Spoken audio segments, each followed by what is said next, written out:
Bons ventos, gente querida. Estamos aqui hoje iniciando uma linda live, né? Como coordenadora da Unipaz Goiás dos cursos de Psicologia Analítica, Arte Terapia, também de Gênero, Diversidade e Sexualidade, quero apresentar hoje para vocês uma pessoa querida, o Vinícius, né? O Vinícius Andrade, lá de Salvador da Bahia, Bahia, gente querida, Bahia, gente calorosa, né?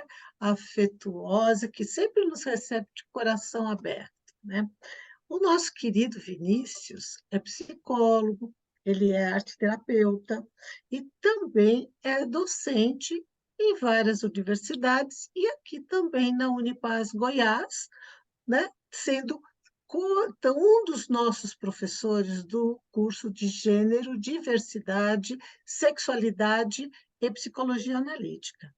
E hoje ele vai trazer um assunto polêmico, porém que vai abrir assim a nossa forma de pensar essa masculinidade, né? De pensar, estamos num momento muito importante do século XXI, que é transformar a forma de pensar, quebrar paradigmas, sair do padrão normótico daquilo que é repetitivo, né? E entender o mundo com um novo olhar, com muito amor, com muito carinho, envolvendo todo o nosso planeta dentro de uma esfera de luz azul que desabrocha a nossa paz e a nossa harmonia, né?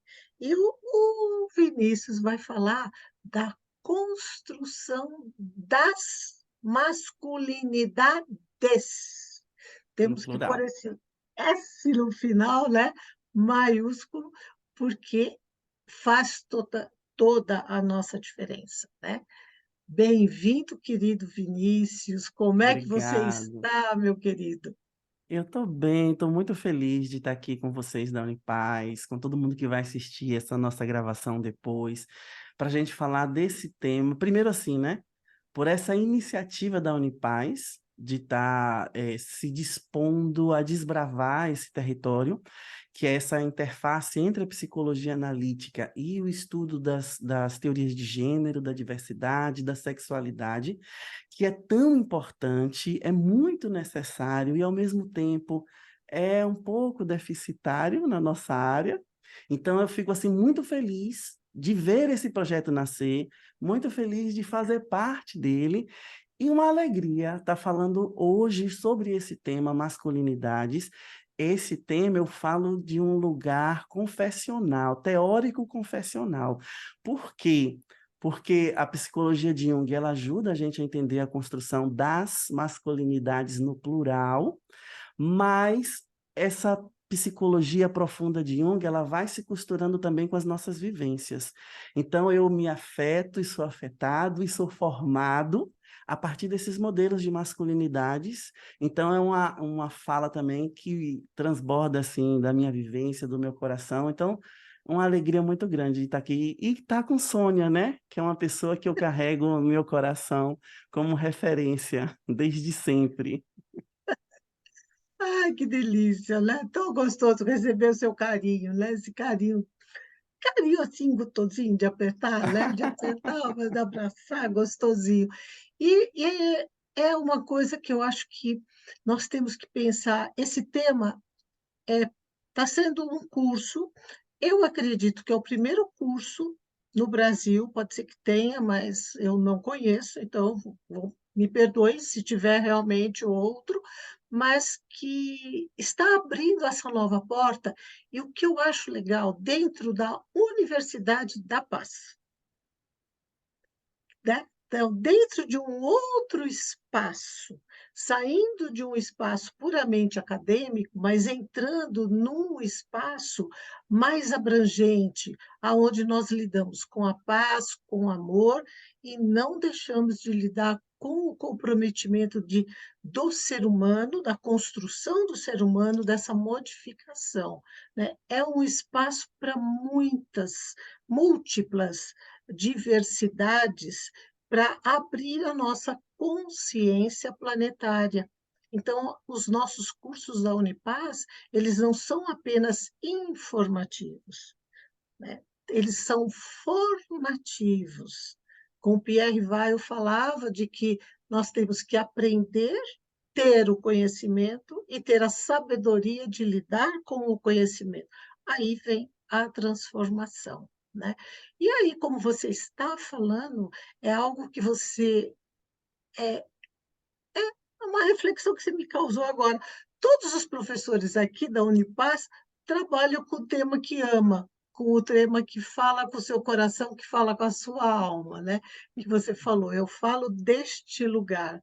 Então, é um lugar especial, né, um lugar muito especial. Mas antes não, vamos começar, né, como esse conceito de masculinidade, o que que você traz para a gente, assim, que você já deu uma entradinha, como é que se formou esse conceito de masculinidade na nossa mente? Então, eu vou falar, Sônia, a partir do referencial da psicologia junguiana, que é a Uhum, proposta do curso e que é sim, também um lugar que eu tenho propriedade para falar. Para a visão da psicologia junguiana, a gente precisa entender que a masculinidade é um traço de comportamento que é arquetípico. Esse é o primeiro ponto que a gente precisa ter muito claro. Se é um tema arquetípico, significa que pertence a todas as pessoas. Toda uhum, a espécie humana carrega potencialmente a capacidade de desenvolver esses traços de comportamento, de sentimento, de ideação, que a nossa cultura atribui ao homem, né? Na nossa cultura está muito associado masculinidade com sexo biológico. uhum, Mas antes da gente pensar nessa ideia de como isso se estabelece na cultura, a gente precisa entender que é arquetípico. Então, todos nós carregamos potencialmente a capacidade de manifestar e de colocar no mundo esses traços de comportamento que são lidos como masculinos. Então, a masculinidade é um arquétipo. Um arquétipo, ele carrega toda a experiência da humanidade com esse tema. Então, imagine todas as formas de se pensar uma masculinidade, infinitas, milhares, né? A gente tem o pai, a gente tem o amante, a gente tem o velho sábio, a gente tem o guerreiro, a gente tem o masculino opressor, o masculino que violenta, a gente tem o masculino que dá provisão, que acolhe. Todas essas formas estão dentro do arquétipo, estão dentro. Então, por isso que a gente fala masculinidades no plural, porque são uhum. muitas formas, formas muito luminosas e formas, algumas outras formas também sombrias. E todos nós carregamos potencialmente em estado latente, essa potencialidade para manifestar esses comportamentos. Então, quando você diz "todos nós", né, porque nós estamos aqui falando para vários tipos de pessoas que conhecem ou não a teoria, então, todos nós, todos nós homens ou as mulheres também? Todos nós, pessoas. Tem Ah, uma coisa isso. muito interessante para a gente falar, e toda vez que eu vou falar de gênero, e correlacionando com a psicologia junguiana, que eu gosto de elucidar, que é o seguinte: é, Jung dá um nome específico para esse arquétipo do masculino, que é ânimos.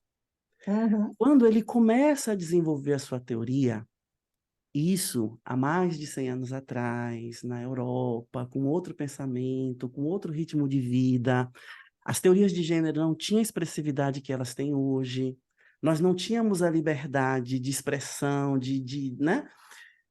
Ele pensa o seguinte: a pessoa nasce e a partir do seu sexo biológico ela vai ser encaminhada, direcionada a certos tipos de comportamento, como é até hoje. Então, se eu nasci homem, eu obrigatoriamente vou ser direcionado para esse tipo de comportamento. Então, eu desenvolvo com mais facilidade essa masculinidade. Então, o meu feminino, ele fica inconsciente. A mulher vai ser o processo contrário, ela vai desenvolver outros traços. Então, esse conceito de ânimos, ele fica como se fosse a contraparte sexual, a contraparte psíquica sexual da consciência. Só que depois ele vai rever esse conceito e ele vai dizer assim: pessoas são masculinas e femininas. Existe um livro de Jung, que é o livro vermelho, onde ele diz o seguinte: vocês pensam em homens e mulheres, mas onde ficam as pessoas? A pessoa é masculina e feminina, de tua alma, não sabeis dizer de que gênero ela é.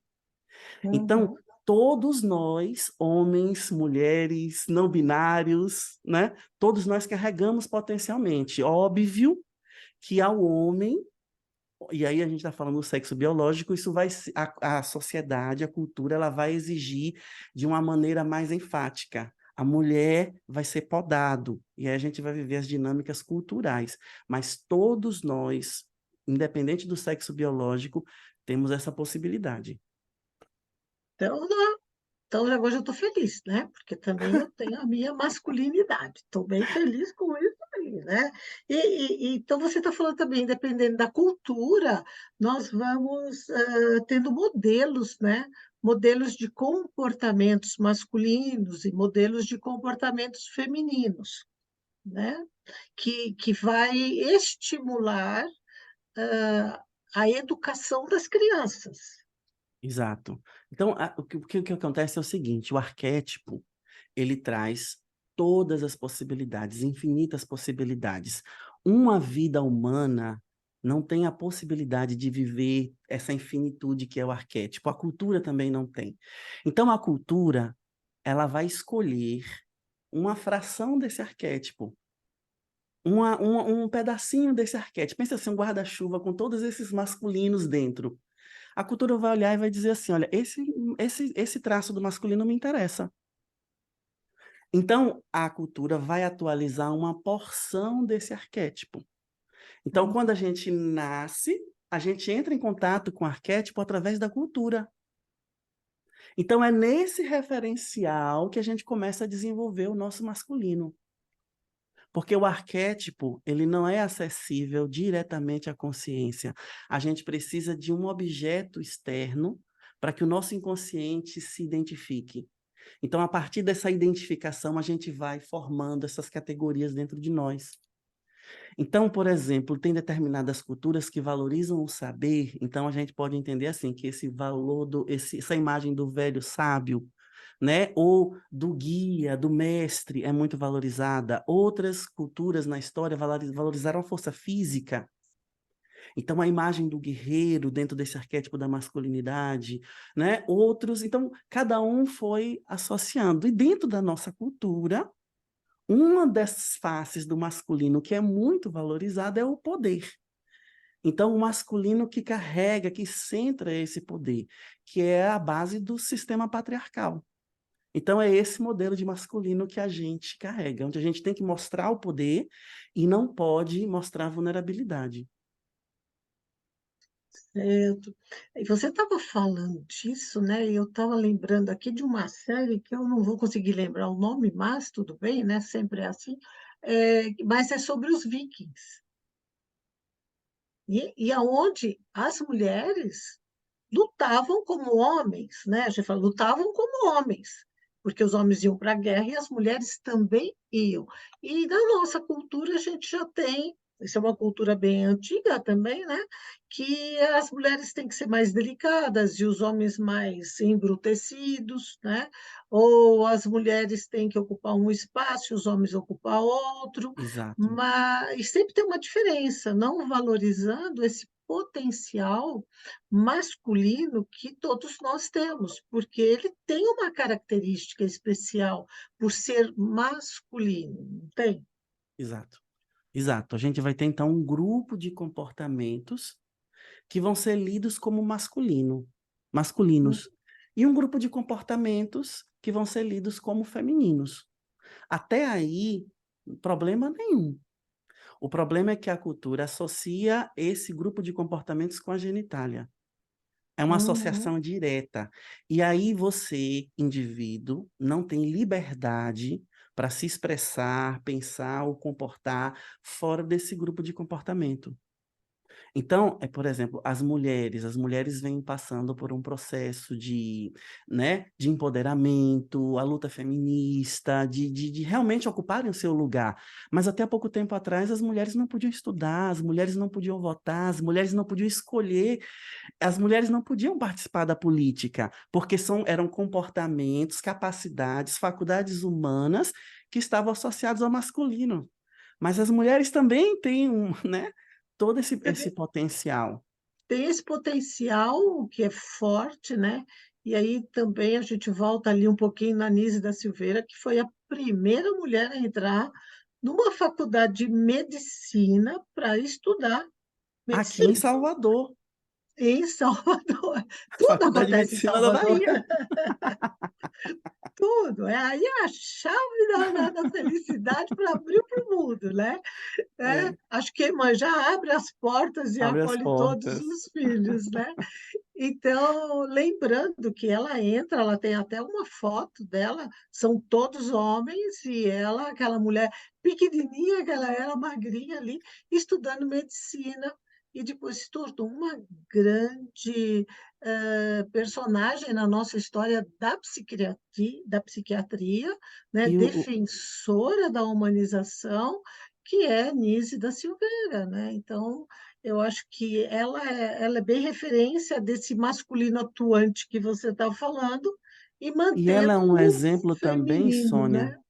de como a cultura exerce um controle sobre quem Uhum. pode e quem não pode usar esses atributos masculinos. Porque, assim, veja, o quão Nise da Silveira foi boicotada, o quanto ela foi desacreditada, né? A terapia com animais que ela fazia, ela chega um dia para o trabalho, os animais estão todos mortos, né? O quanto ela foi desacreditada. Então, assim, a cultura não só determina quem vai poder exercer esse tipo de comportamento, mas eu também vou configurando mecanismos de controle. Então, a mulher, quando ela começa a ocupar esse espaço, ela é muito perseguida. Tem que arrumar uma forma de devolver ela para esse outro tipo de comportamento. Então, assim, a forma como a masculinidade, agora no singular, né? A masculinidade que está atualizada na nossa cultura, a forma como ela está atualizada tem muito a ver com o interesse político, social, da cultura do patriarcado. Dentro da Uhum. cultura do patriarcado, nós temos um modelo muito bem desenhado de masculinidade. Eu vou pedir licença para você só para elencar algumas características dessa masculinidade atualizada na nossa cultura pelo patriarcado. Ela tem características muito bem definidas. A gente está falando de uma masculinidade heterossexual, fisicamente apta, corajosa, forte, que tem o controle das situações, ativa, sexualmente experiente, tem prontidão sexual, fala firme, não demonstra emoções, sabe se defender, não chora, é sexualmente impositivo, trabalhador, provedor, não comete erros, não desiste, aguenta o tranco, competitivo, bem-sucedido e dominante em relação à mulher. Um papelzinho difícil tudo isso também, não? Que Então, carga isso vai de, ter um reflexo muito né? grande para ambos os lados, né? A mulher ela vai sofrer com isso, e a gente tem a misoginia, o feminicídio. Hoje é o Dia Internacional da Visibilidade Lésbica, né? Então, as mulheres lésbicas sofrem, toda a sociedade sofre, mas os homens também sofrem. Só que o homem não pode mostrar a sua vulnerabilidade, porque aí ele está quebrando esse pacto de masculinidade. Que vem desde pequeno, né? Você, menino, não chora, engole o Exatamente. choro, menino é forte, né? Quer dizer, tem toda uma repressão em cima da sensibilidade desse ser masculino que está brotando, que está crescendo, né? Enquanto um ser humano. e ali tem uma repressão que os pais e a educação e a sociedade, que também reprimiram esses pais e educaram esses pais, porque a gente vai repetindo o processo, né, e vamos integrando, né, passando para frente, porque por mais que a gente fala: "Nós não vamos repetir os erros dos nossos pais", existe uma educação padrão do que você está falando, porque todos esses comportamentos que você elencou, eles são solicitados dos meninos, e das meninas outros tipos de comportamento, quer dizer, nós temos que ficar calada, sentada, não ter voz ativa em nada, não, até pouco tempo não estudar, não trabalhar fora. E não trabalhar fora mudou muito, a partir das guerras, porque as mulheres tiveram que trabalhar, né.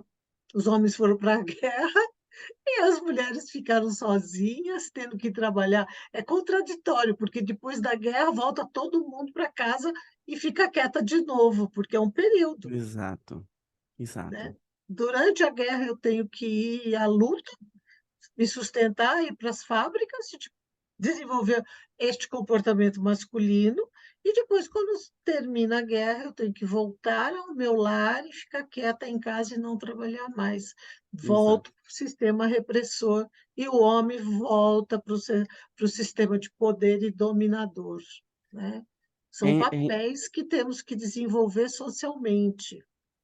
é muito interessante isso que você está falando, é porque, assim, a gente sabe que a família, o pai, a mãe, né, são as primeiras referências que a criança tem, mas logo quando você vai entrando na adolescência e você vai descobrindo a sua sexualidade, esses traços de comportamento que eu li aqui para você, eles são muito bem apresentados assim. Meu pai nunca chegou para mim, nem minha mãe, para me dizer: "Você tem que estar pronto sexualmente. Você tem que ser ativo e dominante em relação à mulher". Mas na primeira oportunidade, eu com meu grupo de colegas, quando viram uma menina e o grupo mexeu com a menina e eu não mexi, até porque eu sou homoafetivo, né, ali todo mundo já olhou para mim de uma forma estranha. Então ali já está denunciando, de algum modo, né, já está sendo exercido esse controle de masculinidade. Então são coisas, assim, que a gente vai pegando dessas primeiras referências. Eu acho que o pai ou a função paterna, quem vai exercer isso, vai ter um papel preponderante na formação dessa masculinidade, mas de todos os lados, em todos os grupos sociais para onde a gente percebe na hora, não precisa ninguém falar. Você percebe. Então se todo mundo mexe, você tem que mexer também. Todo mundo está pegando, então você sabe, é muito como se tivesse, assim, no inconsciente cultural, né. Está no inconsciente cultural mesmo, porque você tem que repetir o padrão. Né. E eu acho que, assim, a tem uma expectativa dos pais em relação aos meninos de que direcionamos, sim, né: "Ah, quando você tiver sua namoradinha, né, quando é que você vai trazer sua namoradinha?". Então nós temos uma cobrança em cima dos meninos, mais aberta do que em cima das meninas, que é um pouco mais velada, né. Então, Exato, até esse tipo de comportamento de estimular os meninos nessas pegadas que a gente fala, e preservar as meninas, que parece que tem 2 meninas no mundo, né. Aquelas que vão ser pegas e aquelas que são minhas. Não, exato. as minhas filhas ninguém mexe, né, porque esse padrão de comportamento e pensamento, eu considero, assim, de uma natureza muito pobre, para falar a verdade, pobre, Sim, sim, pobre, sim, porque a filha do outro pode, a minha não pode, né. Mas aí esse padrão de comportamento vai sendo reproduzido de forma direta e de forma indireta, como você está exato, falando, né. Tem as cobranças claras e tem os olhares que te criticam, que te olham e ficam esperando, né, a próxima menina passar para você mexer com ela, né. exatamente.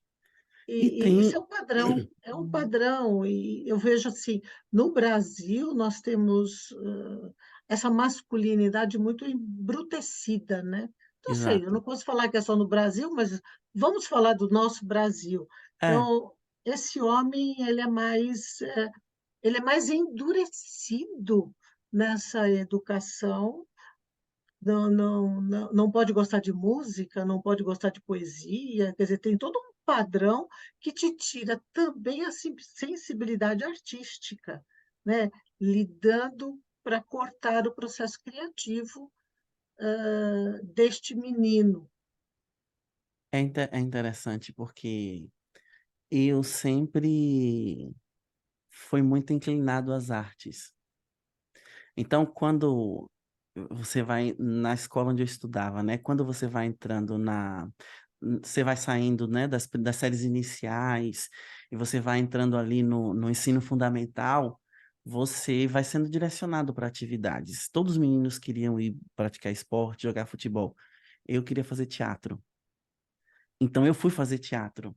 No teatro, encontrei uma pedra de salvação, porque eu podia expressar e ser o que eu quisesse, eu podia expressar os meus afetos, os meus sentimentos. Eu nem sabia o que estava acontecendo ali. Depois fiz dança, canto, fiz várias coisas. Mas isso também era olhado pelo meu pai, pelos colegas, né? Que é isso que você está falando.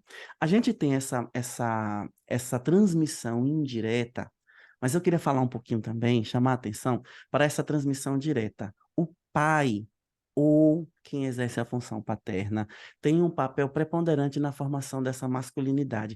É o primeiro contato que a gente tem com esse arquétipo, é a imagem que atualiza isso para a gente.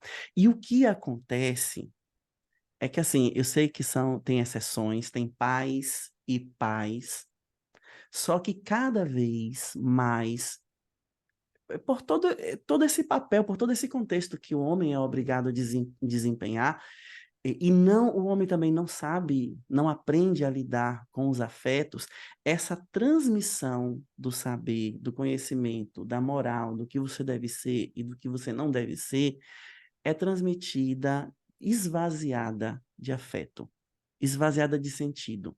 Então, assim, eu sei que tem exceções, né? Mas são muitos os casos onde essa transmissão, porque o pai está dentro do arquétipo do masculino, o pai é quem ensina a lei, o pai é quem ensina o que é certo e o que é errado, mas então, quando a gente aprende de forma esvaziada, de forma vazia, sem sentido e sem afeto, esse aprendizado ele fica comprometido. Então a gente começa a reproduzir uma masculinidade sombria, que é isso que você está falando, que é uma coisa muito bruta, é uma coisa muito enrijecida, é uma coisa muito, né? Porque está nesse lugar da sombra. Porque né, por estar esvaziado de sentido, por estar esvaziado de afeto, quando isso vem de uma forma muito primitiva, não elaborada, irracional, né, contraditória. É interessante, porque a gente também está num outro patamar de transformação desse pai, né, atualmente. Que esse pai hoje pode expressar sua afetividade. Esse outro pai que nós tivemos, né, principalmente mais o meu do que o seu, né, mas eu não dá para comparar os pais, que ele não podia expressar afetividade pelos filhos, não podia pegar os filhos no colo, não podia, né, também dar assim, mamadeira, dar banho, nada dessas coisas. E hoje a sociedade, a cultura transformando, está dando permissão para esse homem poder acariciar seu filho, beijar seu filho, não só no campo de futebol, né, Sim. mas, dar banho numa No lugar do criança, cuidado, né? no lugar do cuidado. E ele pode ficar mais à vontade com as suas emoções, né, de expressar esse carinho, de carregar os seus filhos no colo, de buscar na escola. Nossa, um pai que ia buscar uma criança na escola é porque ela tinha feito alguma coisa errada, porque a diretora tinha chamado o pai, porque é o lugar da mãe, né, é o lugar da mãe. Hoje nós passamos na frente da escola e está cheio de pais e mães, todos lá da possibilidade do seu horário de estar presente para buscar seu filho. E Sim. hoje nós não olhamos mais assim com reservas, né, para aquilo que está acontecendo na porta da escola. Eu vejo aí também uma transformação, deste novo homem. O que que você acha disso? Então, eu acho que a gente está passando por essa transformação. Eu acho que o homem está sendo convocado cada vez mais a ocupar esse lugar. Então, quando você traz, por exemplo, a questão do banho, do cuidado, né? Pais que se envolvem na gestação, quer dizer, a gente está se apropriando de características que culturalmente são lidas como femininas. Então, isso é muito rico. Mas eu fico pensando assim, que a cultura, ela ainda sofre dessa herança, que nem é, que assim, é uma herança, né? Porque a gente tem essa Uhum. transformação, mas também a gente ainda tem, de outro lado, muito forte esse pensamento enraizado, né? Então, é uma transformação que precisa ser nutrida, precisa ser cultivada, né? É uma plantinha que está crescendo, né, saiu. É, Para mim é assim, toda essa parte da sexualidade era algo muito velado, estava assim, dentro de uma semente, muito escondida, todo mundo trancava ali, ninguém falava. Se na época de Freud e de Jung isso já era um tabu, né, com o tempo foi se transformando, mas ainda nós temos um tabu, né, não foi transformado totalmente, está não. saindo da caixinha. Eu acho que, assim, a semente quando a gente plantava feijão, lembra? Que fica olhando para o feijãozinho brotar? Sim, Ah, então, aquele brote começa a sair. Eu me vejo, assim, nessa transformação social e cultural, que o brotinho está saindo, e ele precisa de muito cuidado para não desviarmos, né, essa conduta do nascimento, desse novo nascimento, porque o feijão vai ser sempre ser o feijão, quer dizer, uma pessoa sempre será uma pessoa. Agora eu preciso cuidar dessa alma dessa pessoa com muito carinho, com muito afeto e disponibilidade para olhar para a pessoa, não é assim? exato, exato.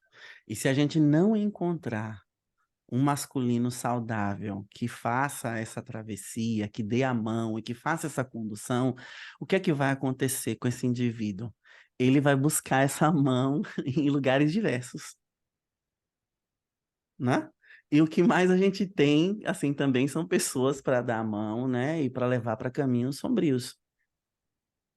E, Isso. né? Então, é muito, é uma relação muito direta, porque a criança, o adolescente, né? Mesmo o adolescente, já atualizando uma outra imagem de masculino que é o herói, né?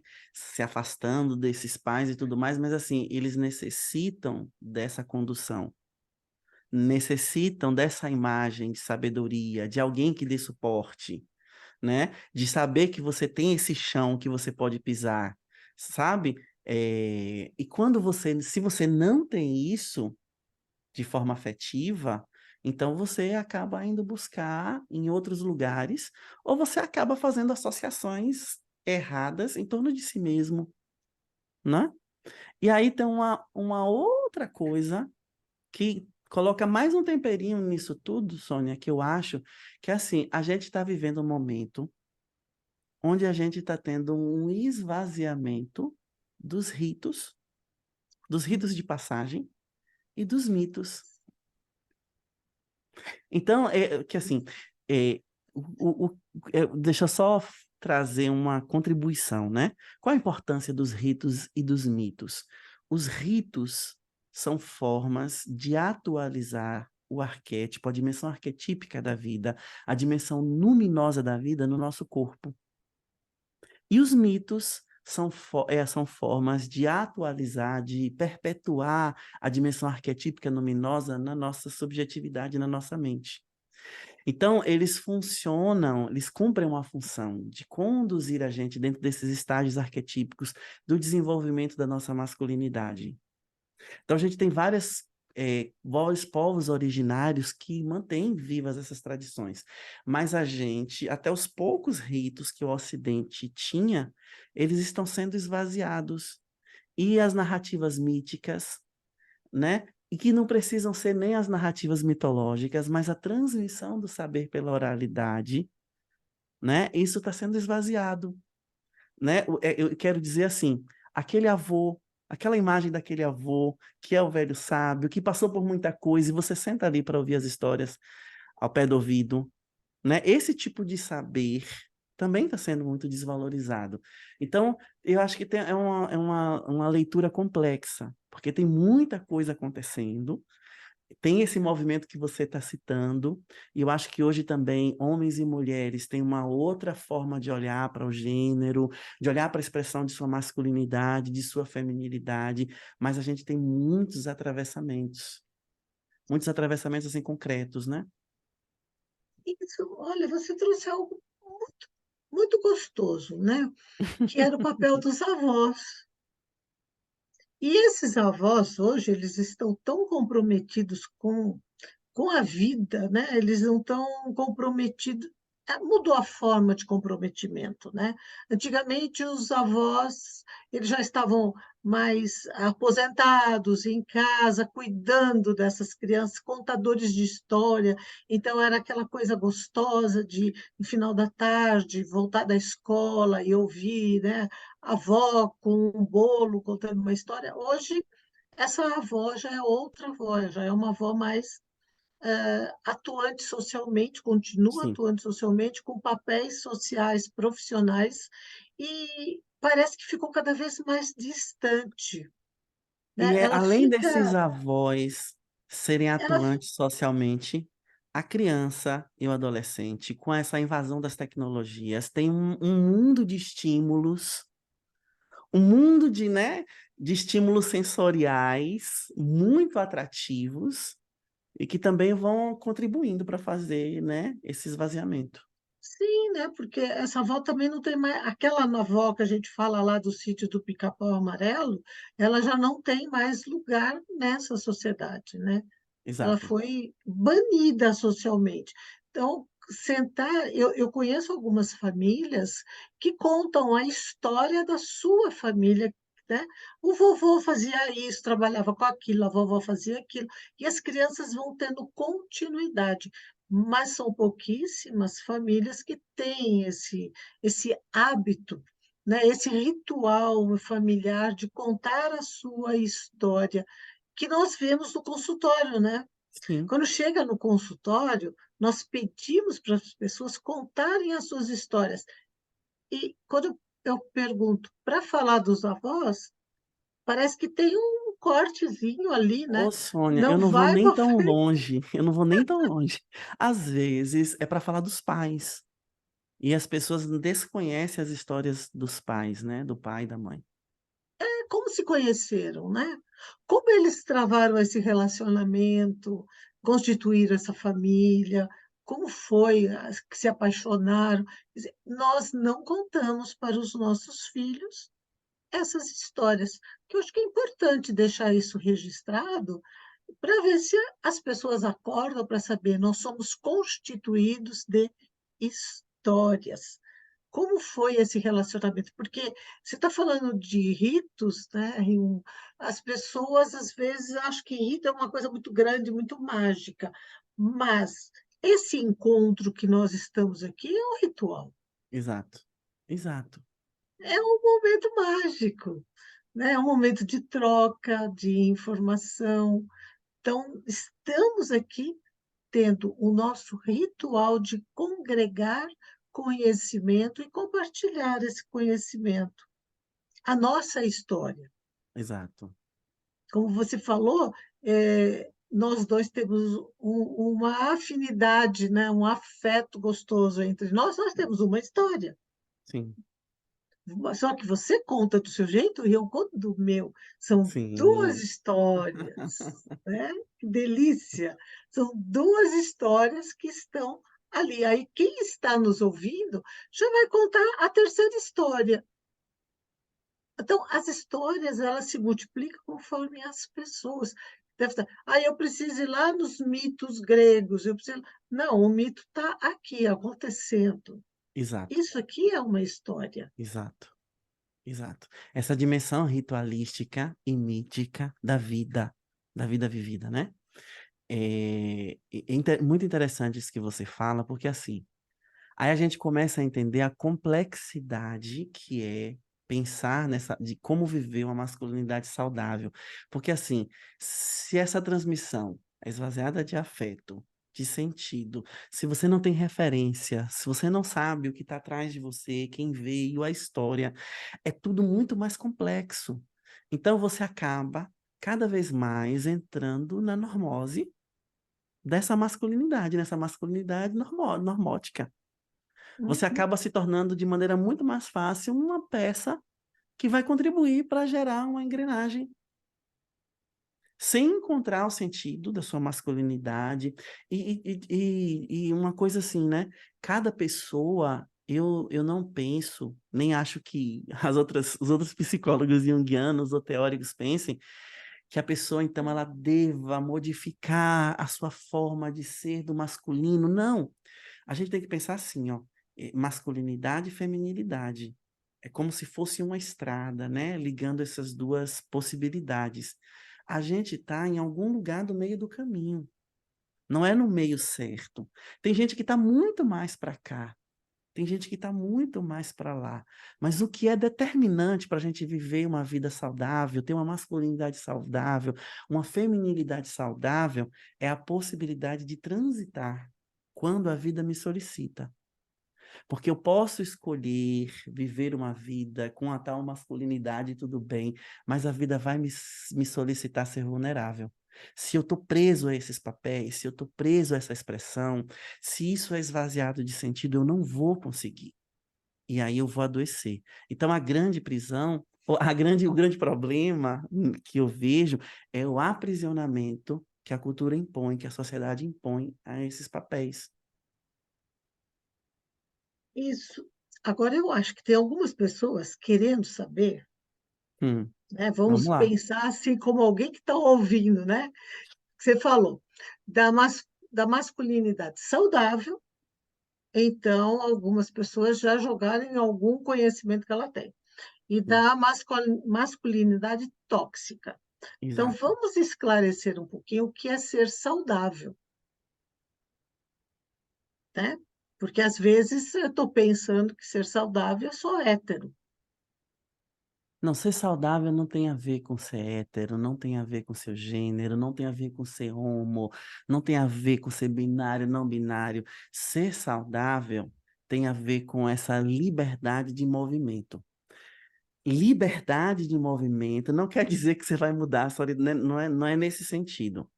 É liberdade de movimento entre os comportamentos que são culturalmente lidos como femininos, lidos como masculinos. Então, eu tenho uma liberdade para expressar o lado feminino, então a sensibilidade quando eu for demandado, os afetos, quando eu precisar demonstrar afeto, a vulnerabilidade, o cuidado, quando a vida me levar a cuidar de outras pessoas, e eu tenho uma liberdade também e o apreço por ver isso em outras pessoas. Então, eu me liberto, me autorizo a ser eu e autorizo você a ser você, com a sua beleza, com a sua potencialidade. O que acontece é que a gente vive, muitas pessoas vivem hoje uma masculinidade tóxica. A pessoa ela está tão presa, tão cristalizada nesse papel, tão enrijecida, isso é vivido de uma forma tão sombria que a pessoa se intoxica. E ela acaba criando essa atmosfera tóxica para quem está ao seu redor. Porque eu nem me autorizo a buscar a minha complementariedade, a pensar outras formas de viver a minha masculinidade, como eu não suporto ver no outro a feminilidade. Então, aí, a mulher, aí, o homoafetivo, aí, o trans, então, aí, tudo aquilo que foge aquilo que eu elegi como padrão para a minha vida. Aí entra aquela frase célebre de Jung, né? O que lhe incomoda nos outros, o que você não consegue suportar nos outros, pode te levar a uma compreensão melhor de si mesmo. Então, quando a gente pensa masculinidade saudável e masculinidade tóxica, a gente tem que pensar nessa liberdade, né? Seria muito bom se a gente pudesse ter um script de vida que seguisse os ditames da minha consciência, mas não é assim. né? Em algum momento eu vou ser vulnerável, em algum momento eu vou ter que cuidar, em algum momento eu vou ter que acessar o meu mundo interno, em algum momento eu vou ter. Se eu não me abrir para fazer isso eu vou ser forçado a fazer isso. Vai ser de uma maneira, como a Sônia colocou, destrutiva, primitiva, não elaborada, sombria, enrijecida, né? E tenho que ter a liberdade também de aceitar o outro como ele é.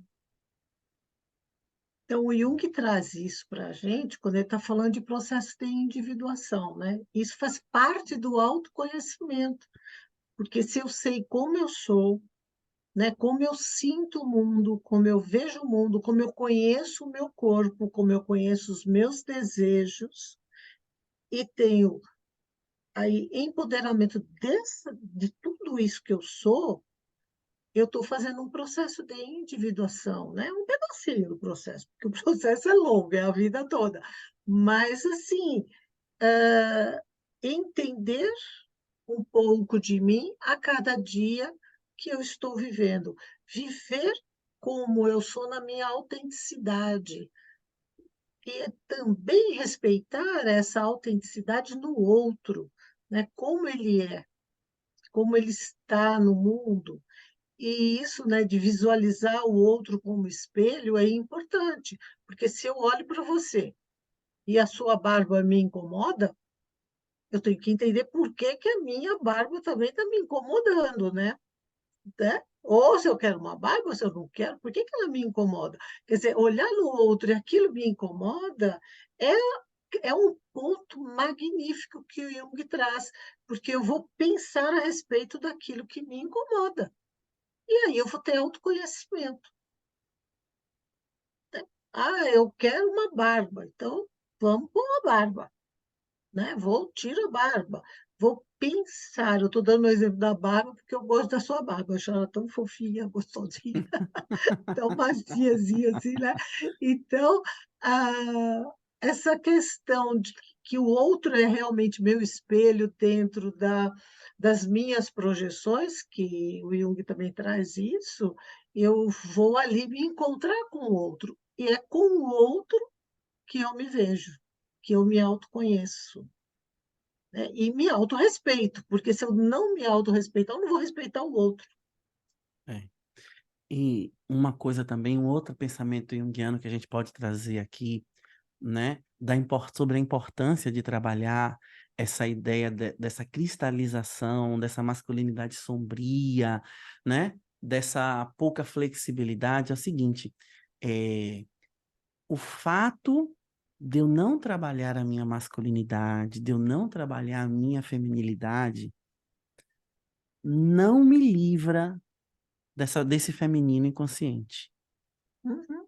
Né? Então tem uma frase de Jung, que eu não sei se é exatamente assim, mas a ideia é essa, é tipo assim, aquilo que você resiste, persiste, e você chama de destino. Então, se a gente não trabalha de forma consciente, o inconsciente arruma um jeito de devolver isso para a gente. Aí eu queria ler, são 4 dados, só para a gente pensar a respeito. Isso é de um documentário que tem no YouTube, enfim, eu acho que na Netflix também, O Silêncio dos Homens. Bem famoso, né? Em algum momento ele traz esses dados. A cada 3 mortes de pessoas adultas no Brasil, 2 são de homens. No Brasil, os homens vivem, em média, 7 anos menos do que as mulheres e têm mais doenças do coração e câncer. Cerca de 20% dos homens sofrem de dependência de álcool e 5,5% de transtorno de personalidade antissocial. A taxa de morte por suicídio é 4 vezes maior para homens do que para mulheres. Então, assim, na perspectiva junguiana, o adoecimento é uma forma de autorregulação do inconsciente. É Uhum. uma estratégia de autorregulação. Então, o fato de eu negar, o fato de eu não aceitar, não me libera desse aspecto. Então, a gente tem um preço muito alto que a gente paga psicologicamente e sem contar o reflexo de quem está no nosso redor, né? Porque a gente não se intoxica sozinho nesse caso. A gente acaba intoxicando todo mundo que está ao nosso redor. E aí é uma coisa muito destrutiva, né? Além de ter a intoxicação coletiva, né, cultural, tem também do grupo e também tem da família, quer dizer, são vários níveis de intoxicação. E você falou, eu estava comparando com aqueles tópicos que você colocou, eu já Sim, fiz 2 listas, né, professor é bom sim, de lista. 2 listas, assim, os tópicos que a gente constrói para ter essa masculinidade, esse menino masculino, e agora as doenças que este menino cresceu tendo que fazer, e as doenças que ele vai, apresentar para o mundo. E o que chama atenção é o coração, né, que para nós é o centro da emoção, é por onde passam os nossos simbolicamente. sentimentos e que são reprimidos, né. O Exato. câncer atualmente também estão falando muito sobre as emoções, que são muito reprimidas, né, não podemos afirmar com certeza, porque nós não somos cientistas dessa área, mas Sim, as leituras que nós fazemos nos leva a crer que tudo está aprisionado nessas crenças e valores que temos antigas, que ficaram cristalizadas, e que nossas emoções e sentimentos não podem ser expostos de uma forma genuína, né? De eles uma a forma eles autêntica. eles arrumam, então, uma forma marginal de se expressarem, né. A O conta vem. inconsciente ninguém segura, né?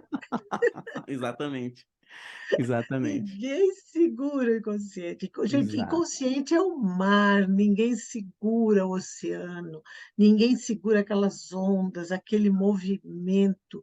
Ele tem um limite, mas ele sempre está em movimento e naquelas, estou falando do mar agora, né? Naquelas ondas enormes, sempre ele mostra para nós essas ondas de sentimentos que nós temos, de exato, invasão, né, do nosso ser pela angústia, pela ansiedade, que hoje está muito no mundo, né, o medo, está tudo por ali. A gente fala assim: "Ah, só está ansioso um pouquinho". Não, ele tem ansiedade por causa do trabalho, não é só isso.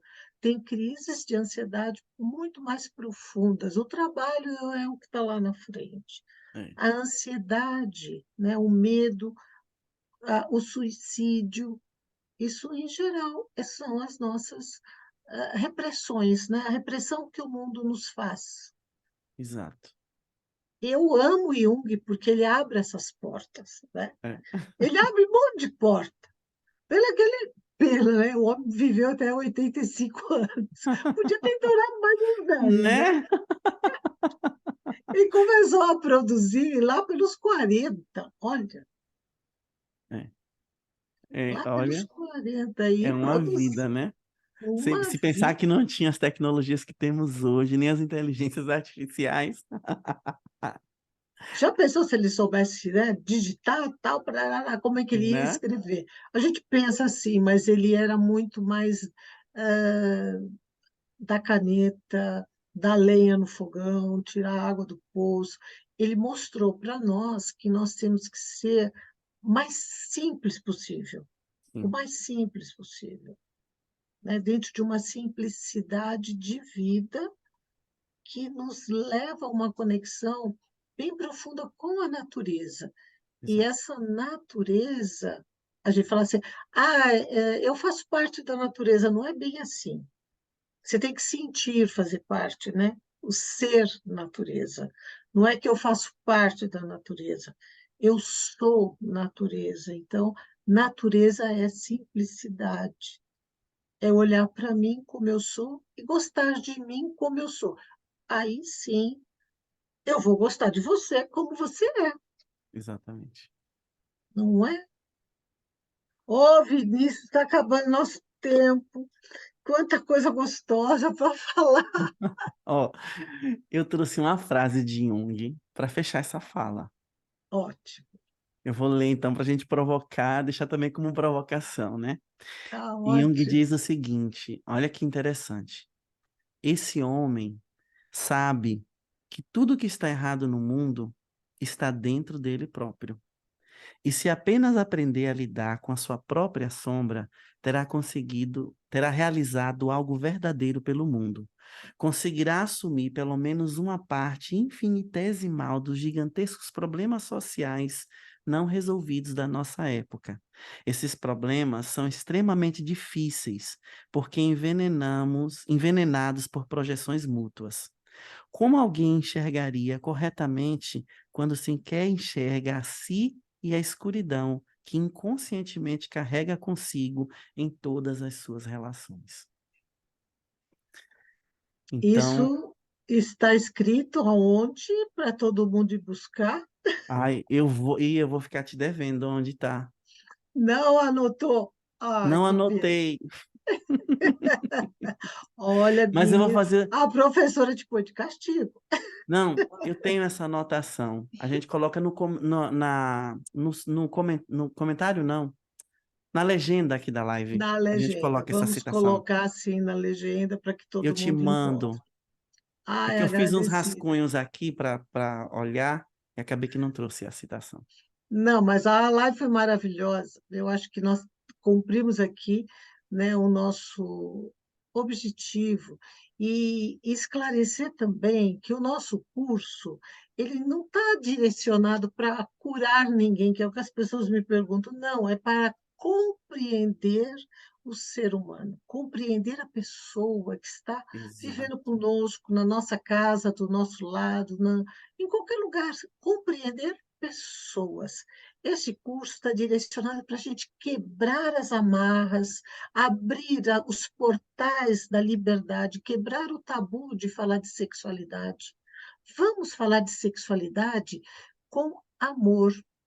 E uma outra coisa que agora, essa live não termina nunca, que pintou é o seguinte: a sexualidade, ela move o mundo, tá? Por quê? Não estou falando do ato sexual, eu estou falando da sexualidade quanto uma abrangência maior. Na hora que estamos no ato sexual, é o ato mais divino que existe, porque é ali que eu me dou para o outro e eu me dou com amor. É um ato de amor. Se pararmos para pensar, o inconsciente já colocou essa frase na nossa boca, né? Não vamos fazer amor, nós não vamos fazer sexualidade, nós vamos fazer amor. E aí a Exatamente. gente vai lembrar, né, de um monte de cantores que falam disso, e eu gostaria que você pensasse a respeito de que sexualidade é um ato de amor, é um ato sublime, é um ato que transcende ao ato sexual. Ele é muito mais abrangente. Então, te convido a vir participar do nosso curso com o Vinícius, que vai colocar muito mais lenha nessa fogueira para aumentar a nossa curiosidade, mas também trazendo informações, né?